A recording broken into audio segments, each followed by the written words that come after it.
Have you ever gotten up from a chair, climbed a few steps, or simply bent your knee and heard that sound? That crack, that pop, right at the front of the knee. And in that moment, one thought pops up. Am I wearing out my knee even more? If you're over 60, that little sound can trigger a very real fear. The knee cracks, and your mind immediately jumps to wear and tear, damage, or something getting worse inside the joint. But here's what most people never hear. That sound by itself is usually not the real problem. When the cracking comes together with pain at the front of the knee, that combination has a name. And once you understand that name, the solution is simpler than you might think. I'm a physical therapist with over 10 years of clinical experience.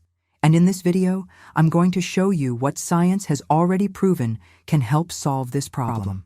I'll show you the 5 essential exercises I give my patients to fix their knees, and you can do them at home.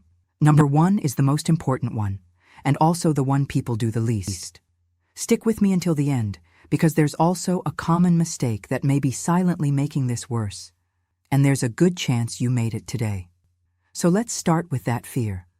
When your knee cracks, it's natural to think the cartilage is breaking down, that the joint is wearing out. But in most cases, the sound alone is harmless. It may be tiny air bubbles or tendons gliding smoothly over the bone. The sound that matters is the one that comes with pain. When the cracking happens together with discomfort at the front of the knee, especially when going upstairs, squatting, or getting up from a chair, that points to overload around the kneecap. Physical therapists call this patellar chondromalacia. And the real fix is not where most people look. Research consistently shows that strengthening the hip muscles reduces pain at the front of the knee more than exercises focused only on the knee. And that is exactly what I'm going to show you today. Imagine your kneecap as a small train on a track. When it glides straight, the pressure is spread evenly. But when it shifts off course, even just a little, the pressure becomes concentrated in one small area behind it, and that area becomes irritated and painful. This shift has a name, dynamic valgus. It means the knee slightly collapses inward during movement. And that collapse does not start in the knee, it starts in the hip. The muscles on the side of the hip work like guide ropes that keep the knee aligned during movement. When these muscles are strong, the knee moves in a straight line. When they weaken, and after 60, this can happen silently without you even noticing, the knee loses that support and starts dropping inward every time you bend your leg. When the muscles on the side of the hip weaken, the knee loses support and falls inward every time you bend your leg. It becomes a cycle. Weak hip, knee shifts, kneecap goes off track, cartilage gets overloaded, pain appears at the front of the knee, every day with every movement. Before we continue, tell me in the comments, does your knee only crack or does it crack and hurt? Just write cracks or cracks and hurts. That helps me a lot to understand who's watching. One important note, not every knee crack is chondromalacia. There are other causes, so see a doctor for a proper diagnosis. But when the cracking comes with pain at the front of the knee and difficulty with everyday movements, this is one of the most common situations I see in the clinic. Now let's get to the science-backed exercises that can help your knee. Before we start, let's make a deal. Mild muscle discomfort may happen. Sharp pain at the front of the knee should not. If you feel it, reduce the movement. Don't push through it. Let's begin. Exercise 5. Quad set. I chose this exercise to start the list for one very specific reason. When the cartilage behind the kneecap is irritated, the first goal is not to build strength with load. It is to reactivate the right muscle without overloading the joint. And that is exactly what this exercise does. Lie on your back with your legs extended. Place a small pillow or a rolled-up towel under the knee you want to work on. Now, without lifting your heel off the floor and without raising your leg, press the pillow downward by tightening the muscles in your thigh, as if you were trying to push your knee down into the pillow. Hold for 5 seconds. Release slowly. Do 10 to 15 repetitions for 3 sets. The secret is to keep your heel on the floor throughout the entire contraction. When the heel lifts, the activation shifts somewhere else, and you lose exactly what this exercise is meant to do. Two very common mistakes. The first is squeezing too quickly. The contraction needs to be slow and intentional. The second is holding your breath during those 5 seconds. Breathe normally and exhale as you press down. If you have trouble feeling the contraction, place your hand on the front of your thigh while you do it. You'll feel the muscle firm up under your palm, and that helps your brain find the movement faster. When the 3 sets become easy, increase the contraction time from 5 to 10 seconds. Mild muscle discomfort in the thigh may happen. Sharp pain at the front of the knee should not. Now let's move on to number 4. This one already brings the hip into the work, and you'll understand why the order matters. Exercise 4. Remember the cycle I explained? Weak hip, knee shifts, kneecap goes off track. This exercise starts breaking that cycle right at the source. Lie on your back with your knees bent and your feet flat on the floor, hip width apart. Keep your arms relaxed by your sides. From this position, squeeze your glutes and slowly lift your hips until you form a straight line from your knees to your hips and shoulders. Hold for 2 seconds at the top, then lower back down with control, vertebra by vertebra. Don't let your hips drop all at once. Do 10 to 12 repetitions for 3 sets. The secret is in the way you lift and lower.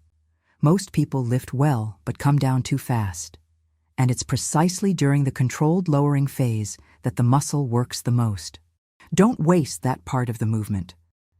Don't let your knees open out to the sides during the movement. Keep them aligned with your feet the entire time. And also, don't lift too high, arching your lower back to compensate. A straight line between the knee, hip, and shoulder is enough. When the exercise becomes easy, you can progress by placing a light resistance band above your knees. Before lifting, gently push your knees outward against the band and maintain that tension throughout the entire movement. This increases the activation of the muscles on the side of the hip, exactly the ones that protect your kneecap. Mild muscle discomfort in the glutes may happen. Sharp pain at the front of the knee should not. And speaking of that, we'll still talk about the everyday mistake that is probably making your pain worse without you even realizing it. Stay with me until the end. Now let's move on to number 3. This exercise looks simple, but there's one technical detail most people ignore, and it makes all the difference. Exercise 3. Straight leg raise. This exercise strengthens the front of the thigh without bending the knee, which means zero pressure on the cartilage behind the kneecap during the movement. For someone with an irritated joint, that is exactly what we need right now. Lie on your back. Bend one knee with your foot flat on the floor. This is your stability point. Keep the other leg straight. Before lifting, do the quad set you practiced in exercise 5. Contract the thigh of the straight leg as if you were trying to push your knee down into the floor. Keep that contraction active. Now, with the leg firm and the foot at a 90-degree angle, slowly lift the leg up to the height of the bent knee. Don't go higher than that. Hold for 1 or 2 seconds. Lower with control. Do 10 to 12 repetitions for 3 sets on each side. The secret is activating the thigh before lifting. When the leg goes up without that prior contraction, the muscle works in a disorganized way and the kneecap loses support. Contract first, move second. That sequence is what makes the exercise truly effective. Be careful not to let your foot relax during the movement. Keep your foot at a 90-degree angle from start to finish. This keeps the muscle chain active and organized. When the 3 sets feel comfortable, the next progression is adding a light ankle weight. Start very light and increase gradually as your control improves. Now let's move on to number 2. We're getting off the floor and taking the work to a chair. Exercise 2. Seated knee extension. This exercise strengthens the quadriceps in a position you already know from everyday life, sitting. And that has huge value because this is exactly the position where many people feel that pressure at the front of the knee when standing up. Sit on a sturdy chair with your feet flat on the floor and your posture upright. From there, slowly extend one leg as if you were straightening your knee. Only as far as feels comfortable, without forcing the final part of the movement. Hold for 2 seconds with the leg extended. Then lower it with control without letting the leg drop. Do 10 to 12 repetitions for 3 sets on each side. The secret is in the lowering phase. Lowering slowly matters more than lifting high. If you only pay attention to the way up and just drop the leg back down, you're missing half of the exercise. Be very careful with your speed. The movement needs to be slow and controlled from start to finish. And keep your posture upright. If you notice yourself leaning back, reduce the range of motion. When the exercise becomes easy, you have 2 ways to progress. The first is to increase the pause at the top, from 2 seconds to 5. The second is to add a light ankle weight. But before any progression, make sure the movement is clean and pain-free. Now let's move on to number 1, the most important one of all. Exercise 1, standing hip abduction. And as I promised at the beginning, it's not a knee exercise. Remember everything I explained. Dynamic valgus, the knee collapsing inward, the kneecap going off track. The muscle responsible for preventing that collapse is on the side of the hip. And that is exactly the muscle this exercise will strengthen.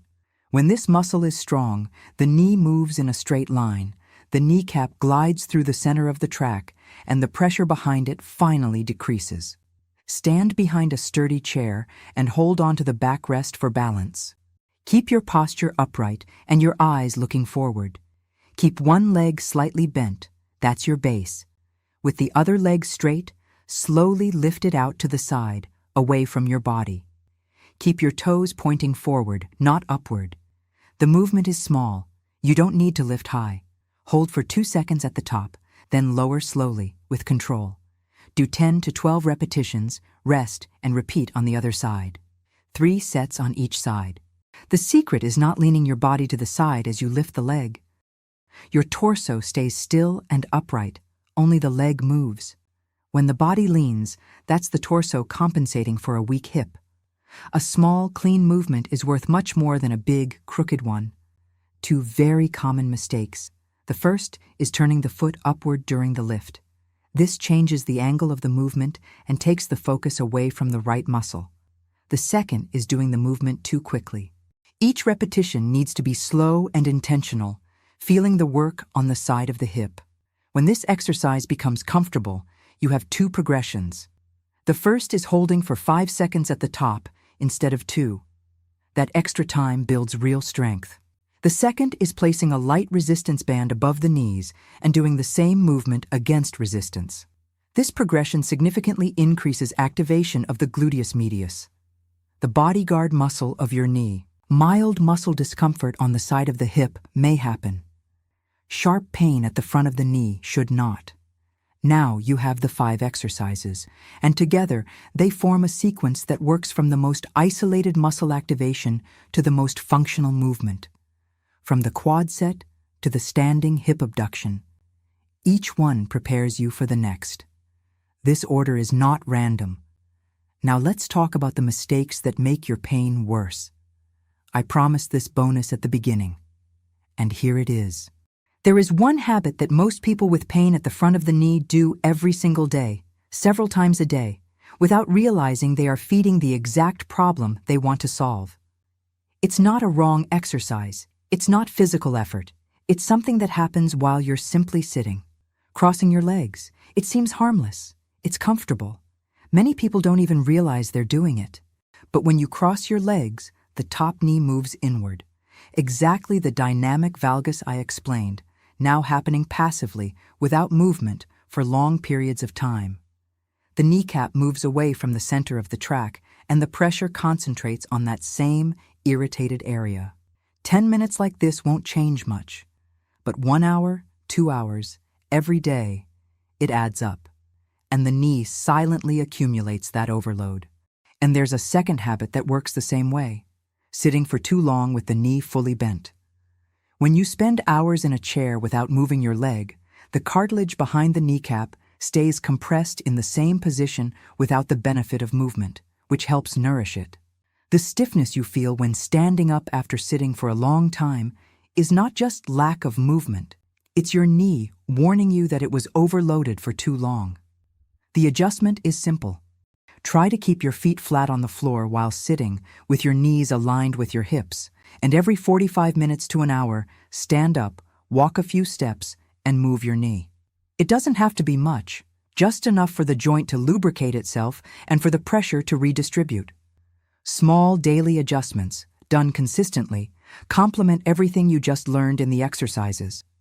The exercise session lasts a few minutes. The posture you maintain for the rest of the day lasts for hours. Let me tell you what I see happen with the patients who improve the most. They are not the ones who train the hardest. They are not the ones who do the most sets.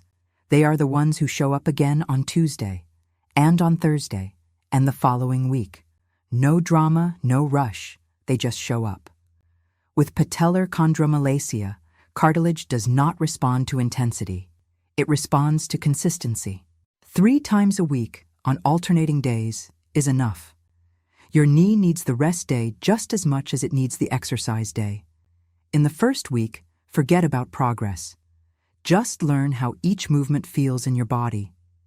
In the second week, you'll already notice that the exercises feel more familiar, and that's when it starts to make sense to move forward a little. A longer hold, slightly more resistance. The moment you know you're on the right path won't happen during the exercises. It will happen on an ordinary day when you get up from the couch and realize, almost by accident, that you didn't need to hold on to anything. Got it. Let me try a different angle, starting with emotion before any CTA, like a genuine final conversation, not a list of instructions. You made it this far, and that already says a lot. Most people live with this pain for months, sometimes years, thinking it's just part of getting older, that it's normal, that there isn't much they can do. It's not normal. And there is a lot you can do. You just saw that. One important thing before you go. If your pain is very intense, getting worse over time, or comes with swelling, locking, or a feeling of instability, see a doctor or physical therapist. These exercises are safe and evidence-based, but nothing replaces an individual assessment. For those who want to go beyond what we covered today, I left 2 options in the pinned comment. A complete exercise program you can follow at home at your own pace, and a natural supplement developed for joint health. The links are there. Tell me in the comments, what has pain at the front of your knee stopped you from doing? And what do you really want to get back to? Subscribe to the channel and turn on the notification bell. We have new videos every week. See you in the next video.